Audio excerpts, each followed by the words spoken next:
Hi everyone, it's Ludo, and welcome back to Renov Home. In the previous episode, I started working on the first bathroom in the house. It's located on the first floor of the north side, and will just be a secondary bathroom. The main one will be on an upper floor, but since I decided to renovate the house from the bottom up, this one is the closest to the ground floor. You can see on the right where we left off in the previous video. So we start this new episode with the partition section that will define the entrance to the room. After fixing my rail to the floor, I used my laser to mark its position on the ceiling.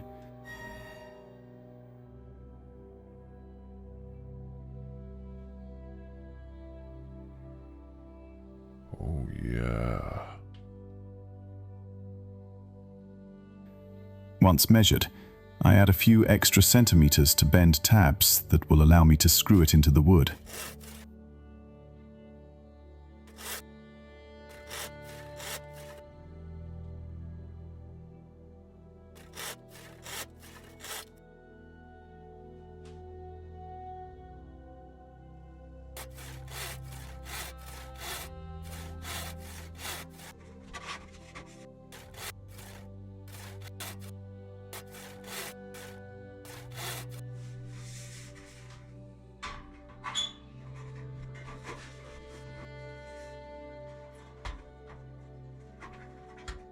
I used the laser to precisely transfer the top of this offset.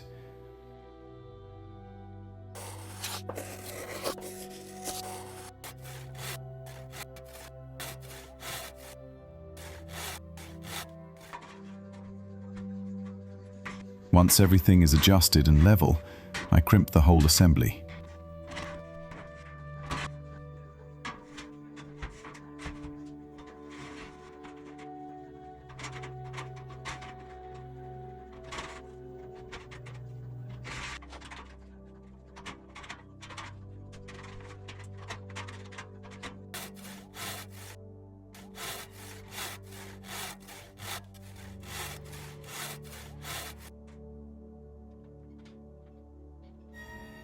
Next, I move on to the shower ceiling. For ceilings, my goal is to keep as much exposed wood as possible, despite the difficulties caused by beams that are neither straight nor level. Even though I'm not a pro with metal framing, in fact, I'd say I'm a beginner, I take on the challenge. I start by placing a rail on this side.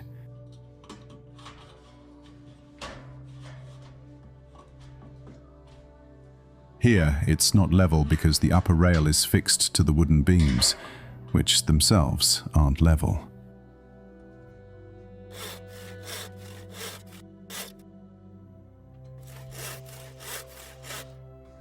So I cut small spaces that I screw at the back to prevent it from sagging in the middle. Hello.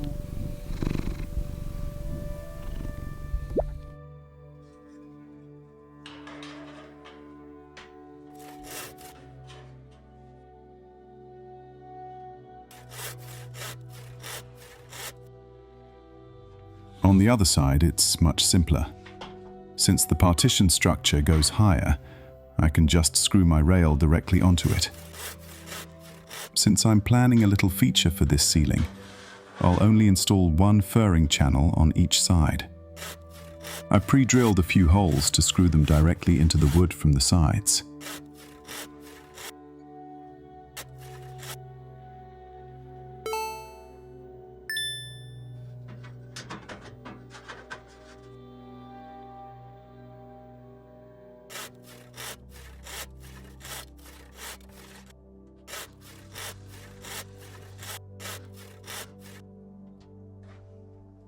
Now I move to the opposite side of the bathroom, near where the future toilet will be.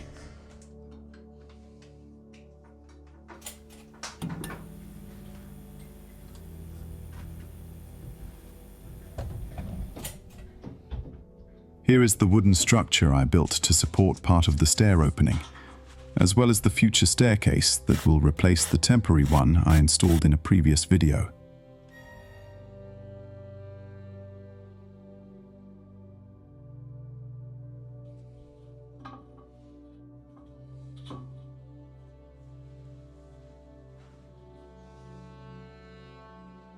I place a rail around the perimeter of this structure.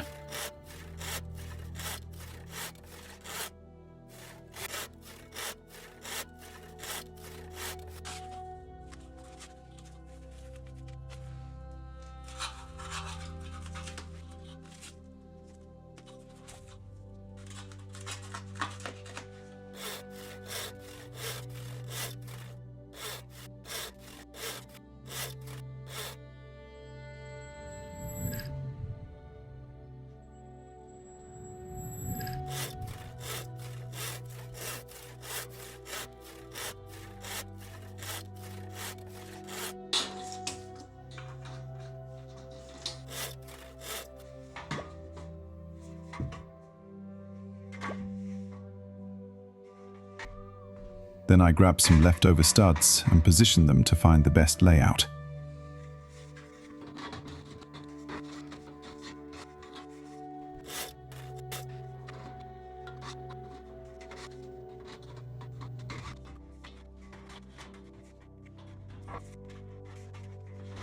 Once everything is set, I crimp it all together.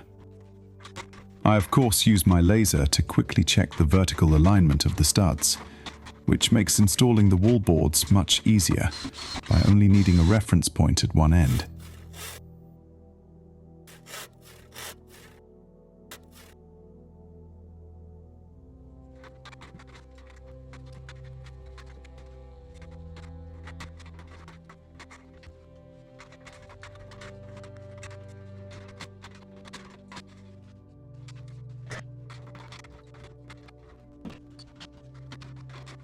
It almost looks like a glass partition when you see the structure, just missing the glass and a more refined finish than plasterboard framing.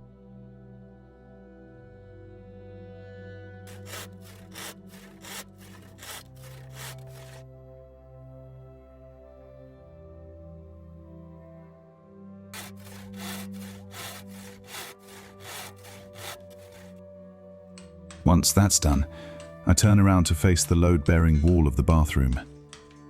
Since this is a load-bearing interior wall, I allow myself a bit of rustic style by exposing the stones between the future sink and the toilet. A load-bearing wall is an internal structural wall, and even though it creates a thermal bridge due to its connection with the exterior walls, it's less problematic to leave it uninsulated. I prepared a small animation to explain what this implies.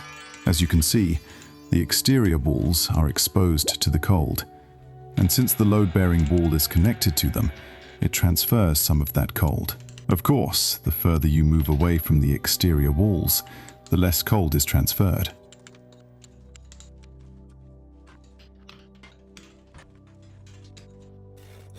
Because of my tendinitis, I quickly switch from chisel and hammer to a rotary hammer. It's faster and less stressful on my arms.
I'm pretty happy with the stones behind the plaster.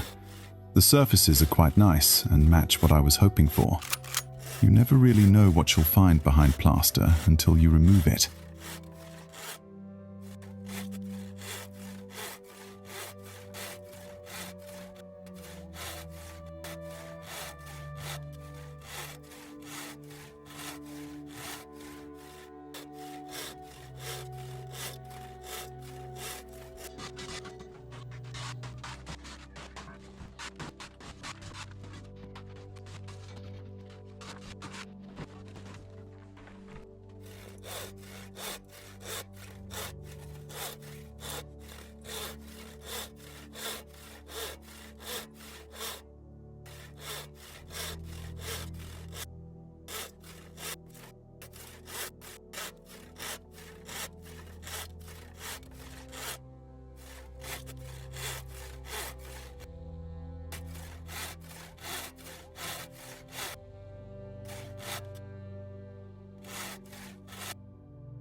Once the plaster is removed, I dig out the joints to remove all the loose parts and sand.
After a good cleanup, I install one last rail on the floor.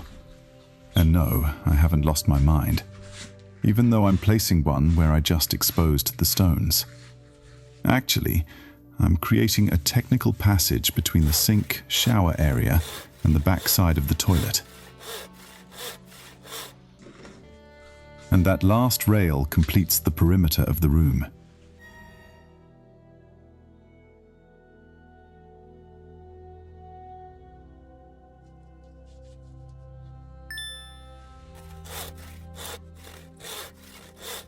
I really like the rustic look. I'm almost tempted not to repoint the joints. We'll see. Then I install the first piece of plasterboard, moisture resistant in this case. You'll understand later why I didn't go all the way up to the ceiling with a full panel. I'll leave you guessing for now. Let me know in the comments if you have an idea.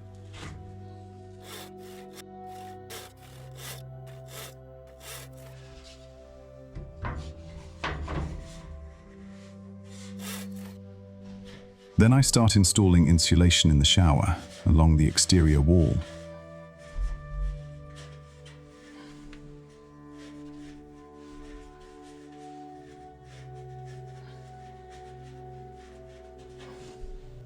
I place the insulation between the metal framing. Too bad for the thermal bridges caused by the structure. But my goal isn't to meet strict energy standards. It's mainly to reduce heat loss and the cold wall effect.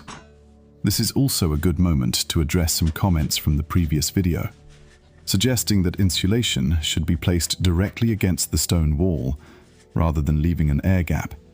It turns out this topic is widely debated on forums. In my case, the shower wall will be waterproof thanks to the sealing system I'll apply. Still, I ran 2 simulations on the Ubica's website, which is a reference for analyzing wall assemblies. The results actually favor leaving an air gap, as shown in these screenshots, so I'm not worried.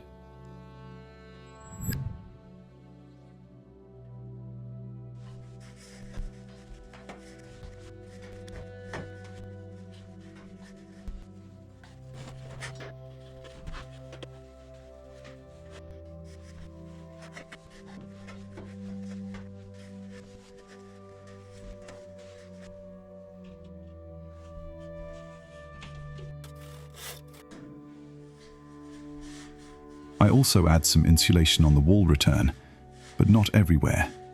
You'll understand why later.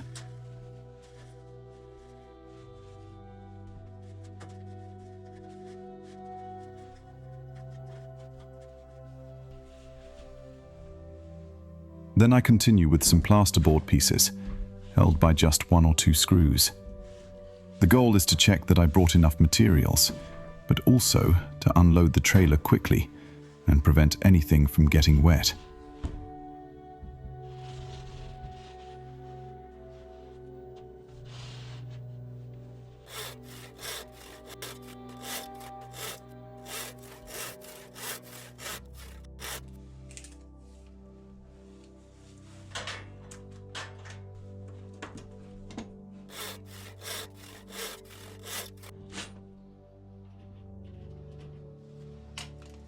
Back to our partially covered shower walls, you might be wondering, why not go all the way to the ceiling with full panels?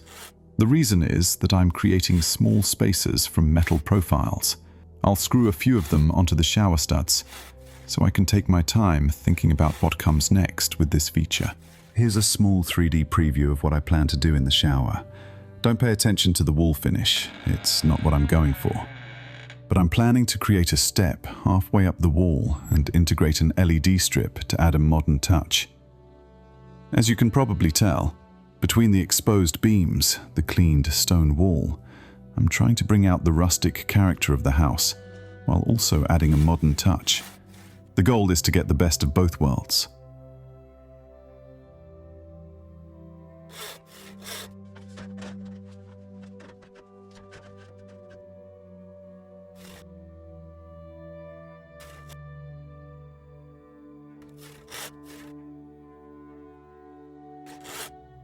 I continue by trimming the excess plasterboard that was covering most of the shower niche.